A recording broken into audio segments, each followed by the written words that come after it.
So this is SyrupCast 33. Wasn't Jesus 33 when he died?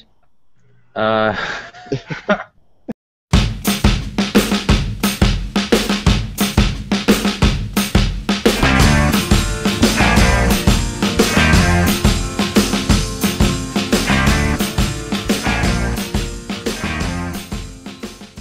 Hello and welcome to another episode of SyrupCast on this lovely sunny day in Toronto. As always, I'm joined by our green headphoned, lovely Green Goblin. co-host, the Green Goblin. No, that's not okay. No. Jane Kritsonis. Oh my goodness. Jane McIntyre, how are you? I'm good. I'm gonna say every second word, and then Ted is gonna say every other word in the middle. Okay, that sounds good. That's a good experiment. And for the first time on the SyrupCast, our special guest, our tech in the car expert, Ted Kritsonis. How are you, sir? Good, man. How you doing? I am very, very well. Thank you so much for being here. Thank you for having me. So Ted has been on MobileSyrup for how long have you been writing for us now? On and off, about 2 years? Yeah, I think it's about 2 years now. Yeah. So, but I've known you for longer though. You have. You've been a good friend of mine. You've always been there to give me a drink at the free tech parties, and we've talked scotch and cigars and all other manners of manly things. Absolutely. I really enjoy talking to you, and we thought we'd try to have you on the pod because this week is the Canadian Auto Show, and although you dabble in all kinds of tech, for MobileSyrup specifically, you have written exclusively on auto tech. And the Canadian Auto Show is one of these interesting anomalies because, as you wrote in your piece, and we'll get to that in a second, there wasn't a whole lot of new in-car tech that we'd be interested in. But in contrast, the car industry is in flux right now. There's a lot of really fantastic tech happening, both from the auto manufacturers and from traditional mobile providers like Google and Apple. So we thought we'd get you on to talk a little bit about that. So give me just a little bit of kind of a high-level take on what you thought about the auto show. You said in your piece, and if you haven't checked it out, it's a fantastic piece. But you said that there wasn't a whole lot that impressed you. How come? Why was that? Well, because there just wasn't a lot to see. The issue for me was that when we're at a stage where cars are not just more connected, but there's just so much more tech. There's a lot of great stuff to see under the hood. There's some beautiful cars at the show. I mean, I have to say, there's a lot of pretty stuff to see there. But unfortunately, in the cabin of the vehicle, there was not a lot to see at all. I mean, I was totally stunned when I went to Ford and they said, "Yeah, we're not showing Ford Sync 3, which is coming out this year in their newest vehicles, and which has Siri integration and is a totally new look because now QNX is the middleware provider for Sync 3 as opposed to Microsoft, where it was for all those years." So you have potential customers coming in. This is a very significant part of the in-car experience, and you're not showing it. It struck me as bizarre, and no one seems to know why it wasn't being shown. So, in fact, that was sort of a broad-based thing. Nobody seemed to know why the in-car tech wasn't being shown at an auto show. I don't know. So it's very strange. The comments on your post, a lot of people are worried that it means that a lot of these things aren't coming to Canada. Do you think there's any merit to that? Is that a possibility? Yeah, absolutely. There is merit to that because we've had that happen for years. Sync actually, since I already mentioned it, has something called AppLink, which has been in the U.S. for a while, where certain apps are optimized to work with the system. We've never had that up here, and I remember talking to a couple of Ford executives in the U.S. who didn't even know that. They assumed that it was already here, but it wasn't. I mean, year after year, it's always been like, yeah, next year we're thinking of bringing it in next year. That next year has never come. So, I love that. They're like, you guys have that, right? And we're like, no, we don't. But They're that like, happens oh, well, so whatever, much. you know. yeah, Canada's No harm, no always foul. subject to those things. totally. And I'm not making that comment to call out these particular individuals. I'm just pointing out that where now the buying decision for a vehicle. I mean, this is a very significant purchase for a lot of people, for anybody really. The tech that's inside the vehicle is going to play a role in how seriously people consider that purchase. Now, I'm not saying that they're doing that right now, but if you are coming out with something that is very specific and you're also promoting it everywhere else, but you don't show it at the premier Canadian auto show. I mean, I don't know. I find it a bit odd, but I find it even stranger that there was no real explanation as to why that was the case. So, yeah. So I walked around the show floor as I wrote and saw a lot of blank screens in vehicles. That's the weird part for me, because I was reading your post just before the podcast, and they're saying there's blank screens. Like, Yeah. I mean, nothing was turned on. It was not what I expected. I mean, I can definitely sum it up that way. How important is in-car tech to these companies these days? I mean, can you give me a bit of a background as to when stuff like this, and we're talking about not just Bluetooth connectivity in the car, but the reality of how important the marriage of mobile tech and smart tech as it pertains to your smartphone has been for these auto manufacturers. How long did it take for this kind of technology to become ubiquitous? Well, I think it's and we've talked about this, you and I, privately. I think the proliferation of mobile devices in general kind of forced their hand. A lot of the changes that we're seeing in car tech is largely imported. It's not coming from the automakers. It's coming to the automakers, and they're trying to adapt as best as they can. And look, they're working on some very interesting technologies, but there's a couple of problems. There's a couple of very significant issues that they face. Number one is that the average product cycle for a vehicle is like 4 years. That's an eternity. You're talking about from conception until release for a vehicle. So exactly. So we're talking about from they conceive the idea and then it rolls out to market. We're looking at 4 years. So in some cars it's a little bit less. Some cars it might be a little bit more. But the point is that it's years, right? In mobile terms, as we know, that's almost an eternity. It is a long time. So if you're designing a vehicle, and when I say designing, I mean we're talking about even the infotainment system. That product cycle is not less necessarily than the rest of the car. So the other issue with that is that the car is designed by different, I don't want to call them factions, but they are different entities within the organization. These guys don't always communicate. And they all have their own clout, and they don't want to lose that. But that's that's sort of the same as a big company like Apple that has to deliver both a piece of hardware and a piece of software.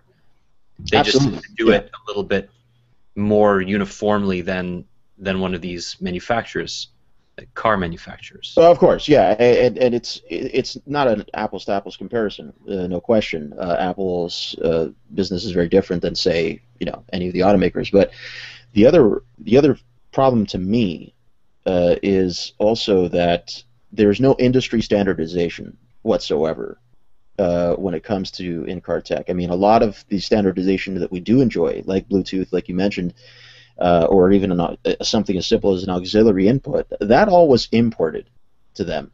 They didn't really dictate that. The market dictated that for them. Everybody had these things, and they wanted them in the car, and they relented and said, okay, we'll put it in there. Wi-Fi is just the latest that's going to be thrown in there because people want that. And Wi-Fi Direct, I think, will be the future of wireless communication within the vehicle, as far as your device with the system in the car. simply because you could just funnel more data that way. So the car makers are not going to agree on any standardization here. They don't want to work together when it comes to these things. They will abide by regulations that are imposed on them, but not for them to sit at a big round table like a group of mobsters and figure out how they're going to figure out to splitting to up the business. pie. Yeah, to do business in a better way. These guys compete with each other completely on differentiation, and all that for the longest time has been what they offer under the hood. But now they have to think about how they're doing that in the cabin, as far as the technology that's in there.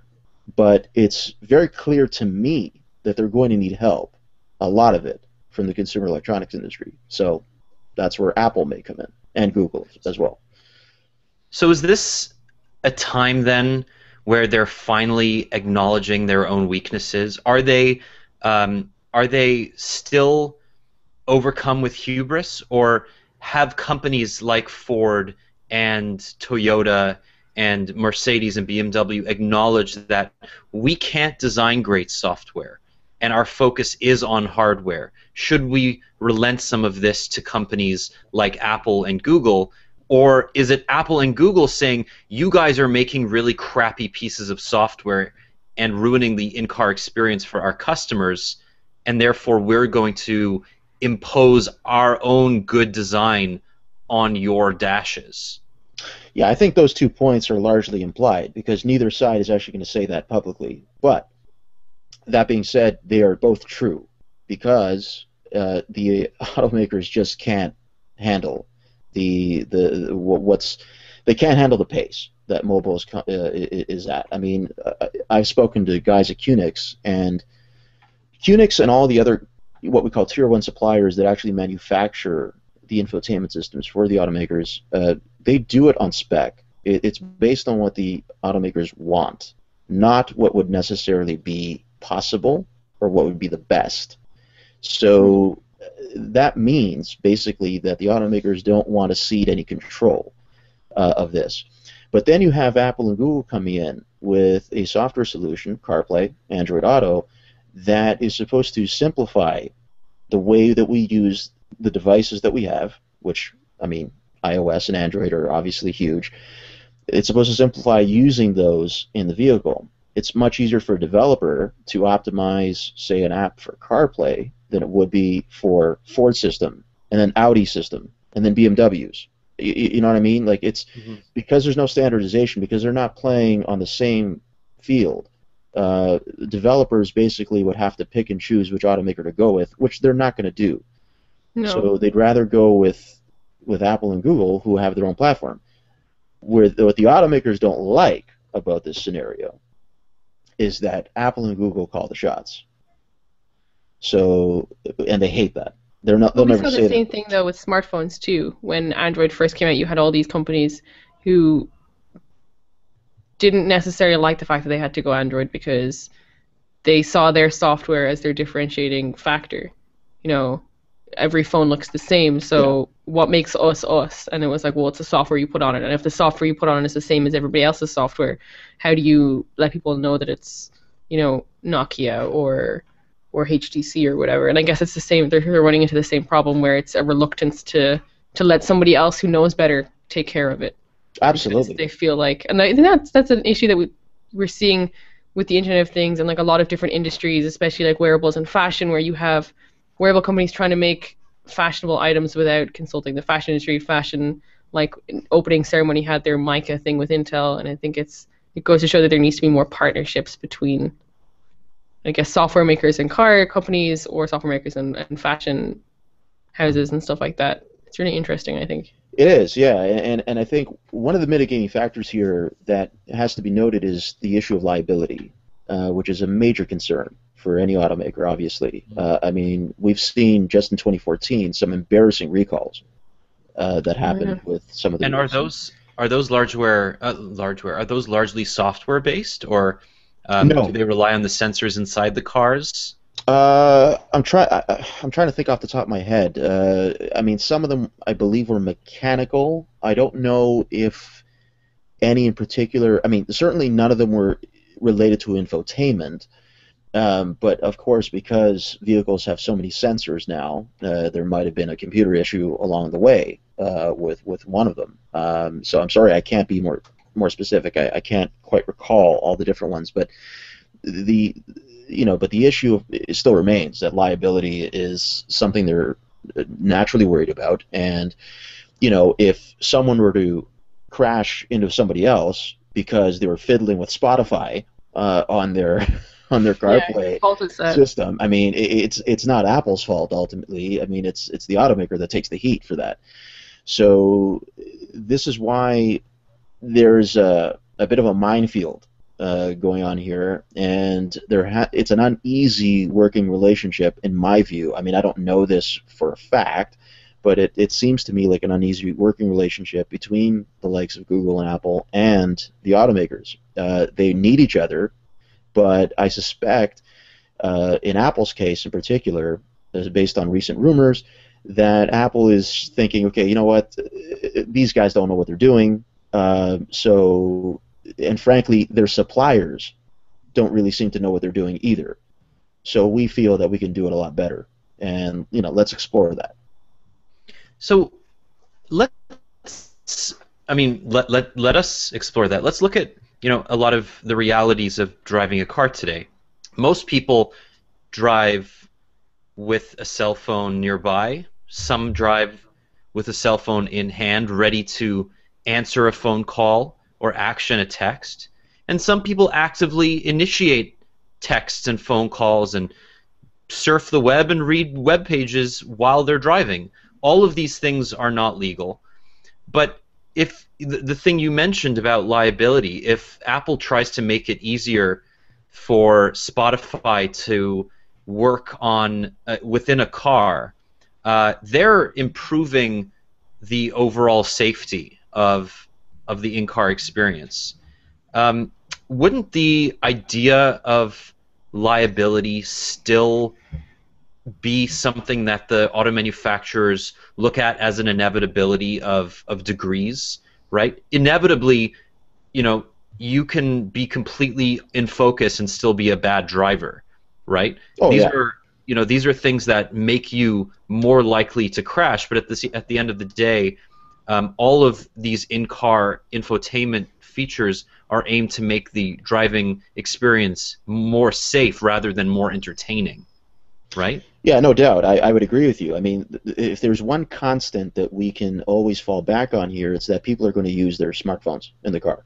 I mean, you can legislate it, you can try and defer it, or debate it. I mean, you can do whatever you want with it. But the point is, people are going to do it. I mean, I'm guilty of it too. I'm not going to sit here, and be sanctimonious. I mean, it is what it is.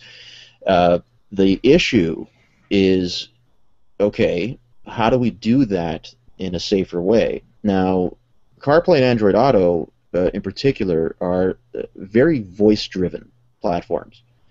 I have not used them personally. I did extensive demos of both at CES, which I wrote about for the site, and that's great. I mean, I think it's great that you can use your voice to interact and get things done. However, I think that it has to get to a point where Apple and Google have to open up their voice platforms to developers, so that if I have Spotify open, I can actually do something in Spotify by using my voice, as opposed to just launching the app and then having to use the touchscreen on the car to navigate, which is not always the most intuitive thing to do, especially if you're dealing with very long playlists. I mean, who's going to scroll through a playlist of a couple hundred songs? It's crazy. So like this sort of lean back experience in the living room, and I see a lot of parallels between what's happening in the living room and in the car, in the sense that mobile companies are basically using their smartphones as epicenters of an experience that you can then project onto a screen.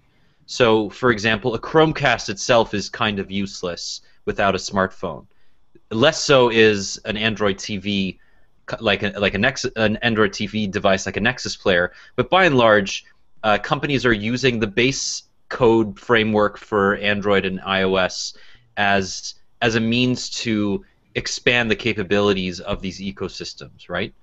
But can you explain a little bit about what Android Auto and CarPlay are? Because I think a lot of people are confused in the sense that, do they actually replace the controls in your car, or are they merely just extensions of what you can do on your phone? Yeah, great question. Yeah, so to clarify, neither of these two platforms are decks or head units, as we call them, in and of themselves. Meaning that there's no such thing as a CarPlay deck. There is such a thing as a CarPlay enabled deck. So these two things are basically software that is driven by the phone that is connected to them. Hence why the phone has to be hardwired. It has to be, you basically have to plug the phone in order for these platforms to work. They don't. You can't use these using Bluetooth. In other words, although I hear that there might be an update coming that will eventually add that. But so what it is, they don't. CarPlay or Android, neither CarPlay nor Android Auto control or take over the other controls of the car. So, for example, you're not going to be able to control your car's climate, heating and air conditioning using CarPlay. That's not the point. The point is basically to simplify the things and apps that you would, like the tasks and the apps that you would use on your phone. So Google Maps is naturally baked in to Android Auto. Apple Maps is naturally baked in to CarPlay. Hopefully they'll add other mapping and navigation apps so that people have a choice, but we'll find that out in time. But yeah, this is software that is basically on the phone. It is funneled over to the deck.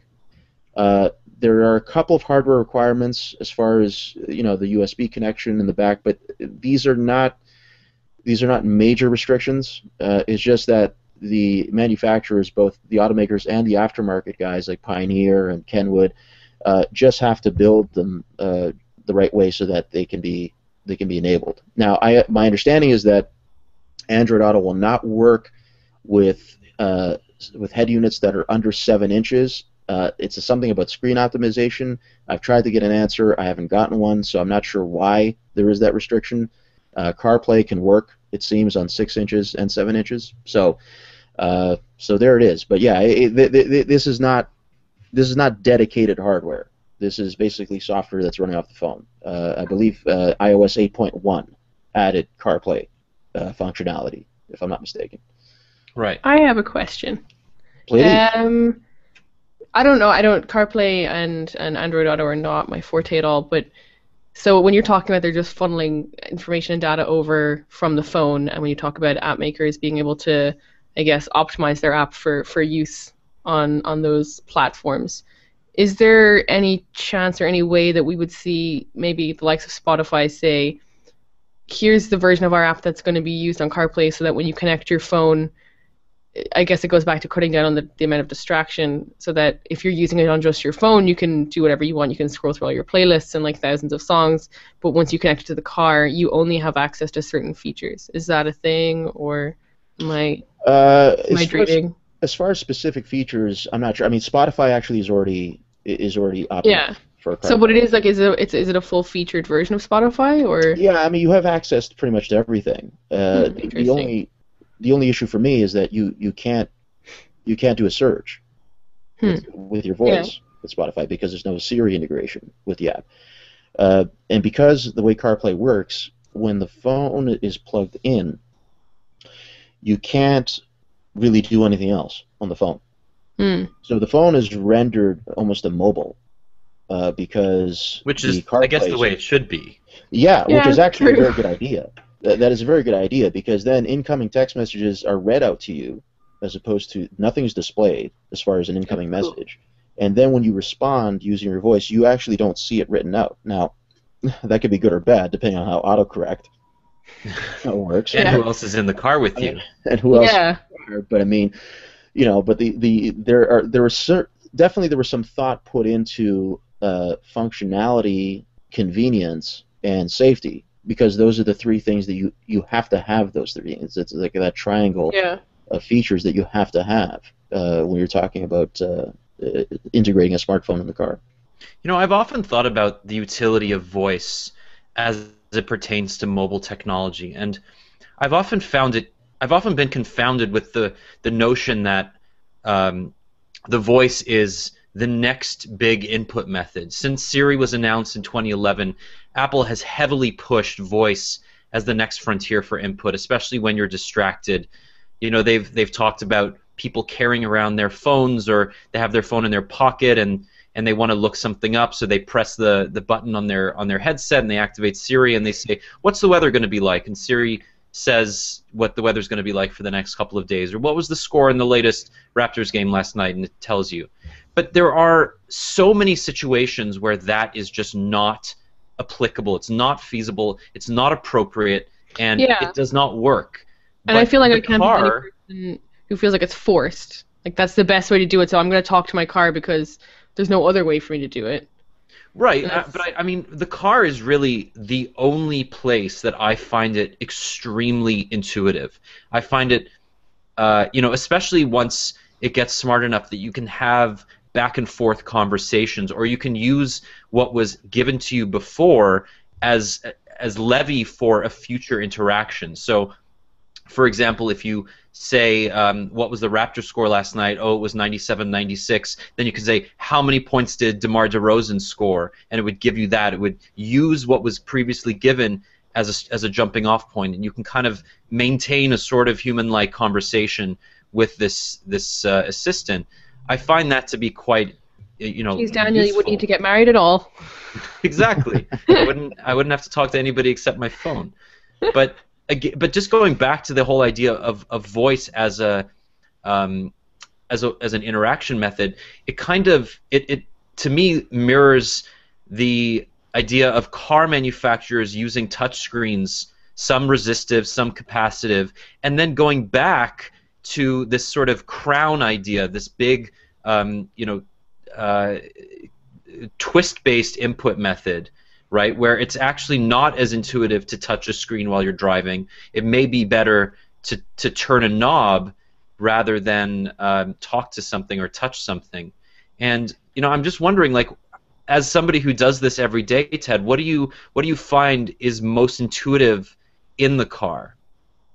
I think at the moment, based on where the technology is the hybrid approach that you described, and I think a lot of automakers are still going that way. So, for example, Ford Sync is one of the only systems that I know of, infotainment systems that I know of, where you can control the climate of the vehicle by your voice. Most other ones, it's a tactile. You have to actually push a knob or a button or something like that.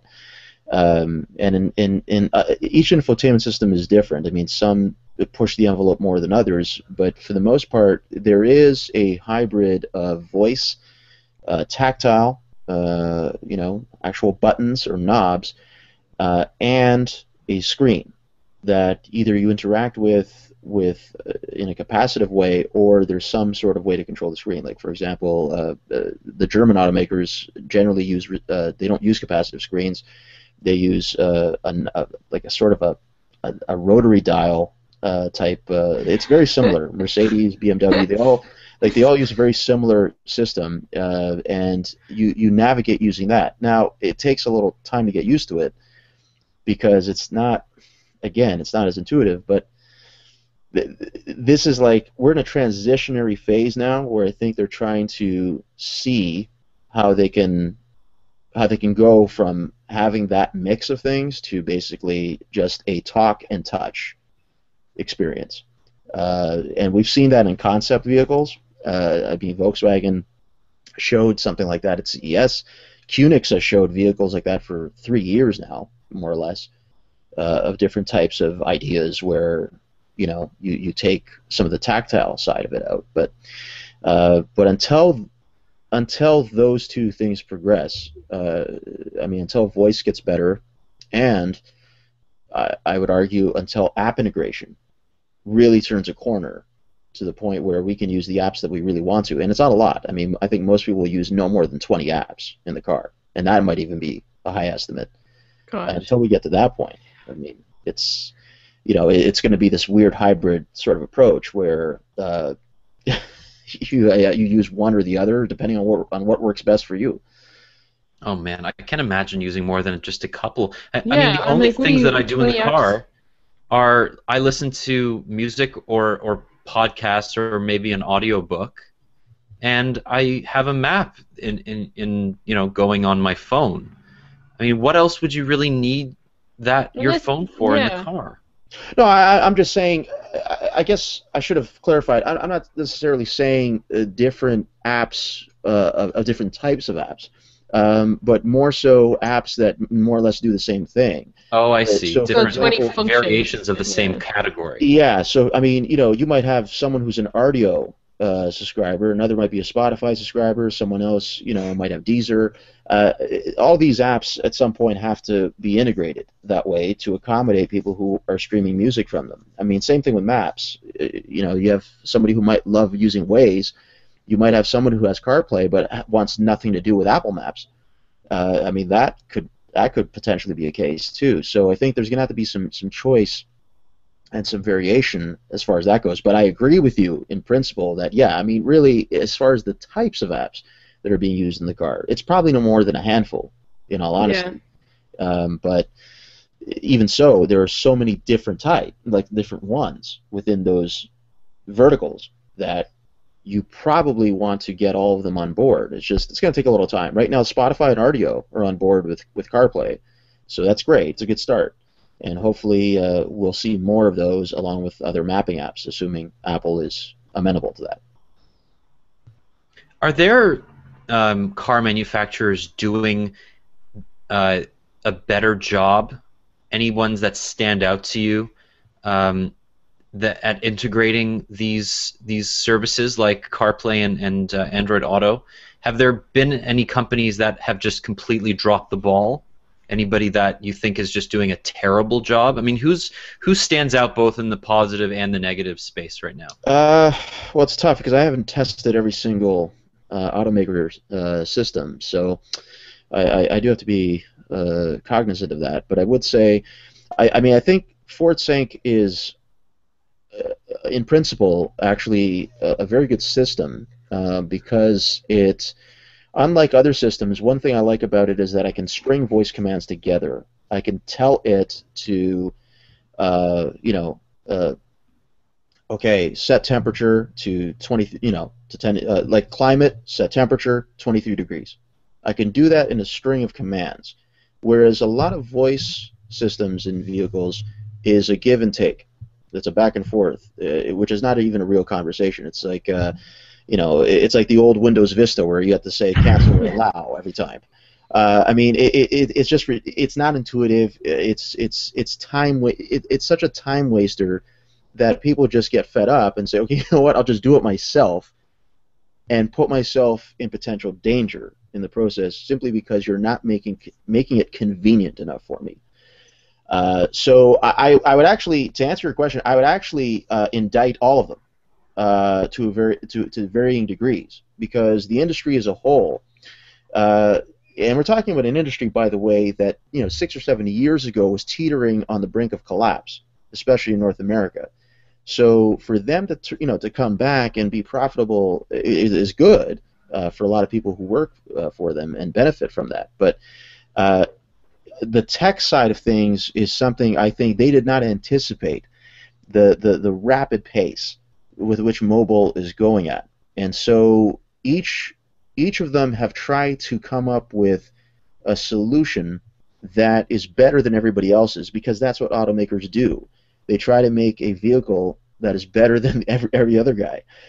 But smartphones are a unifying force, and you're not going to be able to. I mean, Ford is not going to license out its platform to other guys. It doesn't work that way. So really, I don't want to call it a fool's errand, but it probably was not going to work the way that they initially intended. I mean, they even a couple of years ago at CES they announced that they were opening up their dashboards. Okay, you know what? We're going to let developers start start tweaking their apps and things like that for sync. GM did the same thing too, but nothing really came of that. So this reminds me of the Samsung conundrum. The company's the biggest Android manufacturer in the world. They use another company's software almost exclusively in their most successful products. And as a result, we've seen them grow tremendously over the last 5 or 6 years. But they're also pushing back against this. And like Apple, they want to own the entire stack. And in the auto space, it seems like these companies are trying to do the same thing, but with varying degrees of success. And it seems like eventually they may have to just concede the fight and join forces with these companies more than a little bit reluctantly. They may have to embrace the idea that they make hardware and only hardware. And yes, Right. They can implement sensors. They can do whatever they need to do to make a great car. But at the end of the day, when somebody buys a car in 2015, they expect a great infotainment experience. And that's more than just a basic map and, an auxiliary input. yeah, So- and sorry, go ahead. No, and I mean, is that even a potential outcome, or do you think that they're going to fight to the death to become software vendors as well as hardware vendors? Yeah, I mean, I think they do want it all, but here's the problem: a car is not like a computer. A car is supposed to last 10 to 15 years. So, I mean, if we were to look at a vehicle that came out in 2006, and we look at whatever infotainment system it had at that time, okay, I mean, I'm not even sure the word archaic would even describe it. It wouldn't even work with anything that's out now. I mean, 2006, the iPhone wasn't even out at that time. So that's why I say, like, even if we go back 4 or 5 years, these are very dated systems. And I mean, even Sync 3, for example, with Ford, that's not backwards compatible. That Siri integration is only for Ford Sync 3, not for Sync 2. So they do want it all, but at the same time, you can't have it all if you can't cover everybody. Right, and that's I think the problem is that it goes back to they're not building software; they're building a platform. Yeah, they don't seem to get that. Anybody can build a UI, but it takes a lot more expertise and a lot more manpower to build a platform. Yeah, absolutely. I mean, I interviewed an installer, out in the West Coast, and I've talked to him before, and this is for a story I was researching about modular hardware upgrades and whether the automakers were considering that. And one point he made, and I thought of this as well, we were going back and forth about it, was, okay, could the automakers actually separate the product cycle so that everything else in the vehicle, under the hood, the chassis, the whole thing, is on its regular 4-year product cycle, but you have a gaping hole in the dash, basically, where you lower that to like 6 to 12 months, so that you are more or less on track with. Is that possible? I don't know. Instead of having it as a dash, just make it like a really complicated car stereo, and then people can just. I mean, swap them in a minute. Automakers I've asked either danced around the question or couldn't really talk about it. And my sense is maybe the reason why it can't happen is a point I made earlier in the cast here, is that there are different internal entities that make up the production of a car, and my sense is that they don't want to lose their clout. So the guys who work on the infotainment stuff in the car, maybe they might like the idea that they can work on a shorter time frame, or they might hate it, or it might be other entities in there who might say, okay, why are these guys getting the special treatment? I mean, again, I'm speculating here. I don't know that this is actually what goes on, but it seems to make sense. Is it possible? I don't know. And at the same time, we're also talking about companies that are so monolithic. It's like a glacier, making a sharp turn. it's not going to happen. They don't move very quickly. I mean, we've seen a number of companies in consumer electronics. Microsoft comes to mind. The turn that they're making right now, that turn probably started a couple years ago. So it does take time, but hopefully they figure it out. But I like to think. I like to think that Satya Nadella came into work on his first day as CEO, sat down, and basically just like flipped. He just did the arm sweep across the CEO desk. Basically just like F everything. We're starting from scratch. Isn't it amazing though? He's doing like it's a different company than it was even a year ago. It's insane. Yeah, absolutely.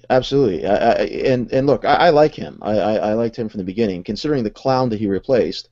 Oh my goodness, your Ballmer rants were the best, the most. I would love one day to just get you on a Ballmer rant podcast and just have you go off for 2 hours. Well, you didn't like Steve Ballmer? No, it's nothing personal against the man. I feel like, and look, counterfactuals are. It's going to get really mean when someone starts with it. It's not personal. It's just. No, but it isn't. It isn't. It's just. I mean, when you're king of the mountain, pretty much, and you let all your competitors more or less pass you by, you should not have had your job for almost 15 years. I mean, you really shouldn't have, in my view. So he was probably one of the worst CEOs of our generation, no question. And Nadella comes in, and in 1 year, I mean, this guy has already started to change the culture and the perception of the place, which is incredible, considering that in 12 months the guy has really changed a lot of that. So it's an interesting case, but I mean, we're not really here to talk about. No, we are. We're going to talk about Microsoft a little bit later. But Ted, I want to go back a little bit and talk about Tesla, because I read a tweet by Elon Musk a few months ago where he said that an over-the-air software update is going to be released for the Model S at that time in the coming days that would actually improve the acceleration of the hardware based on an algorithmic change that would cut 0.1 seconds off its 0 to 60 time. And that blew me away. It absolutely said to me that software is so important to the future of automaking that a mere change in an algorithm pushed over the air to a car can improve its performance. And not only that, he has looked at as Tesla first and foremost as a technology company that happens to make cars. Yes. And do you see that mindset as being integral to the future of this industry? This kind of we are engineers that happen to design beautiful cars, rather than we are a car manufacturer that tacks on our software to the end of it. And how important is that? Well, Tesla is a fascinating case, and for the reason you described, because this is a technology company that, yes, does make cars, and also it's probably the first automotive manufacturer that I can think of in like the last 100 years, the last century, that has come in out of nowhere and actually made an impact in an industry like this. I mean, others have come and gone. I mean, everybody still remembers the DeLorean. If that guy didn't get into the drug problems that he got into, then things might have been different. But I digress. Even at any rate, that's a pod for another day. The point is that the software updates, because now this also has to do with the fact that it is an electric vehicle. I don't know intrinsically if this type of software updating would have the same effect on a combustion engine vehicle. I'm not sure, or even a hybrid for that matter. But being that it's an electric car and it's a very highly connected electric car, it is one of the reasons why it's expensive. I mean, there's just so much computing going on in there that, yeah, a big software update, I mean, just like a major update to an OS on a phone can change some of the functionality or some of the usability and the performance. The same is true of a car. as far as Tesla goes, anyway. So yeah, I think what we're talking about is the future. We're talking about a future where software is going to be a major component of a vehicle's longevity, of its performance, and I mean, who knows what other facets it might impact. So, I mean, that brings us to Apple and these rumors that Apple has been working on building its own car. You take issue with that. You wrote a fantastic editorial that we posted yesterday that breaks the issue down. They don't want to make cars. They want to be a tier 1 supplier for existing cars. With the time we have left, I think we have just a few minutes left. Can you talk about that? Why would Apple change its entire business plan to become just a cog in an existing very highly regulated and saturated machine? Well, I think, first of all, I think the rumor that Apple would actually want to get into the business of actually manufacturing vehicles, I think is insane.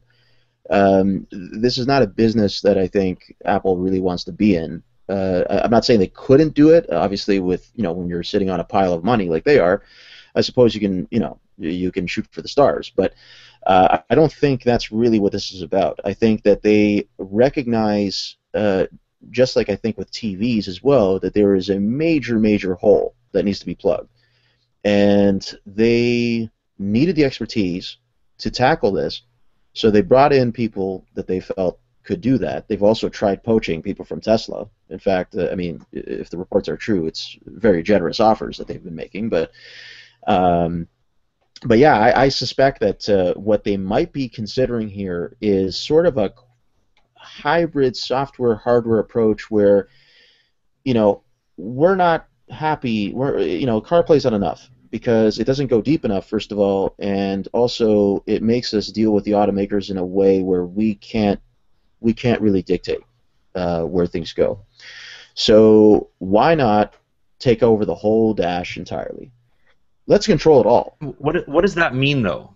Well, taking over the whole dash. Well, for example, I mean, perhaps they're saying, okay, just like a tier 1 supplier would manufacture the actual infotainment system itself, the display, maybe the components, the chips, whatever goes in there. I mean, all the back end stuff that goes in that we don't actually see. Maybe they're looking to take over all of that. Perhaps they're saying, what, the dash of the future that we see is one that's completely touch and voice enabled, and we have the capability basically to do that better than anybody else. So we're going to give it a shot.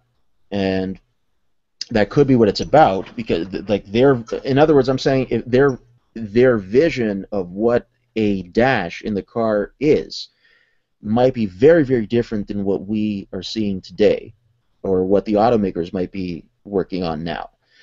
So my speculation, and it's totally speculation, is that they are dabbling with the idea of being a tier 1 supplier. They're actually looking to build the dash, the infotainment systems, as a whole, as opposed to just a layer that would go on top of an existing system, which is essentially what CarPlay is. So I guess they're probably not happy with just that.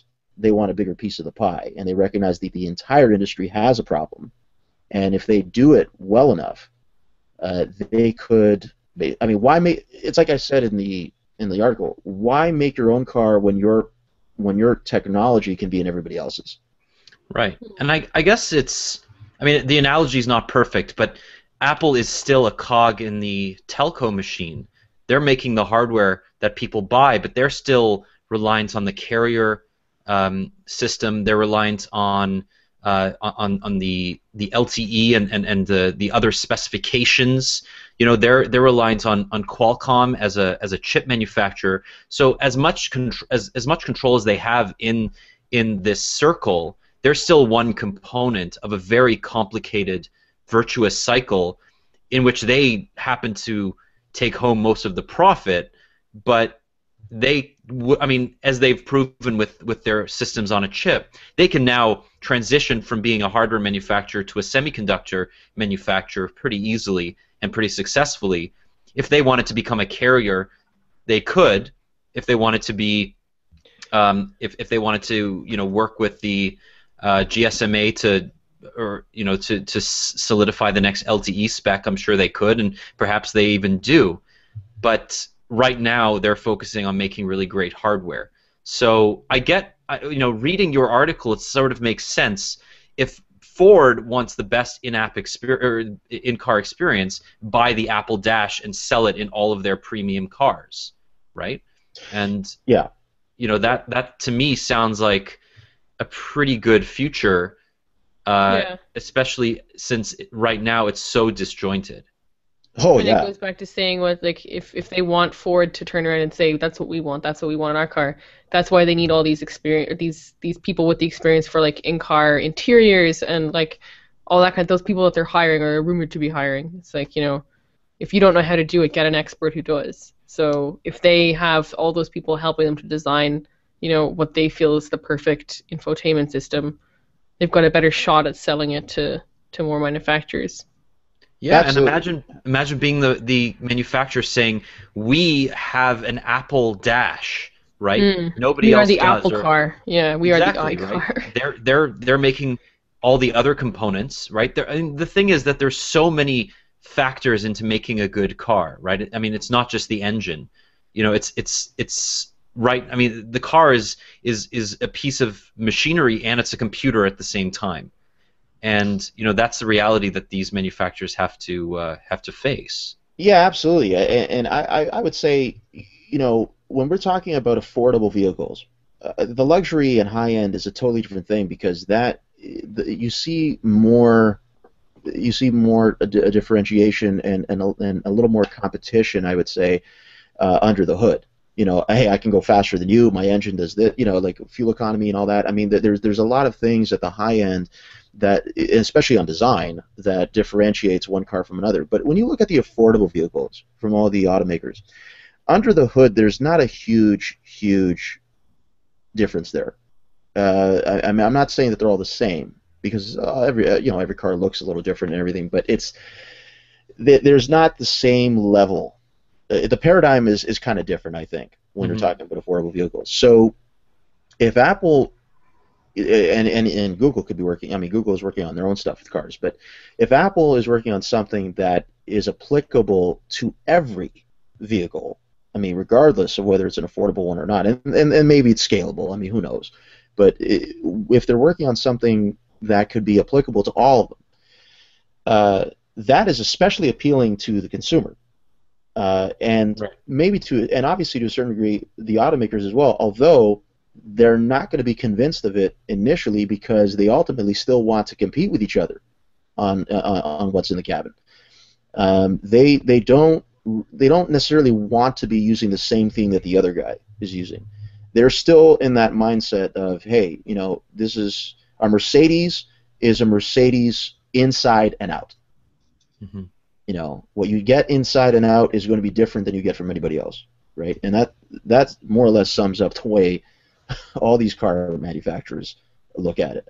That's the way I see it, anyway. I mean, they might have a different opinion, but that's just the way it comes across to me. So Apple could be a unifying entity here, but you are right though in that Apple will have to work with certain partners in order to get this to happen. They're not going to be able to make everything in the system, but they probably figure that they may have ideas that in practice will work better than anybody else. Well, I think we're going to have to leave it there because we have a few more days left in the auto show. If you haven't gone yet, when does it end? Tomorrow? No, 22nd. 22nd. Okay, so this weekend. And I mean, aside from the fact that you can't see a lot of great infotainment tech, the cars themselves are amazing. And if you're interested in cars, I mean, let's be real. If you're interested in cars, you've probably already gone to the car show. Absolutely. So I don't think us telling you about it is going to be a surprise. But I was pretty impressed with it. Yeah, a number of cars actually that are going to have CarPlay and Google, and Android Auto are actually at the show. Yeah. They're not showing it. That's the only thing. So Yeah. for anybody who hasn't gone yet and is interested in going, I would recommend that you do ask whoever you're speaking with there whether or not the vehicle is. Some vehicles will have it, some won't. So just ask, and I'm sure they'll let you know. All right. Well, Teddy, thank you so much for joining us today. I really appreciate it, man. No, my Yay. pleasure. Thank you. Thank you, Jamie. And we didn't quite get to the other stuff that we wanted to chat about, but we'll have you back on a future pod to talk wireless charging and other general tech as well. Absolutely, yeah. Anytime. I had a great time. Awesome. So next week I will be in comparatively Barcelona. balmy Barcelona. Yes. And we will try to do a pod.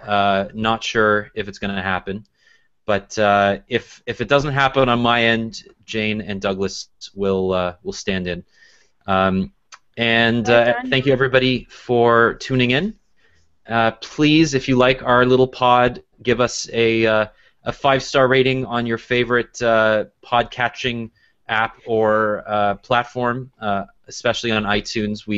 We want this to be more than just a Canadian pod. We talk about some really cool stuff. Tell your friends, tell your family, tell your little brother, and we will see you next week. All right. Bye. All right, cheers.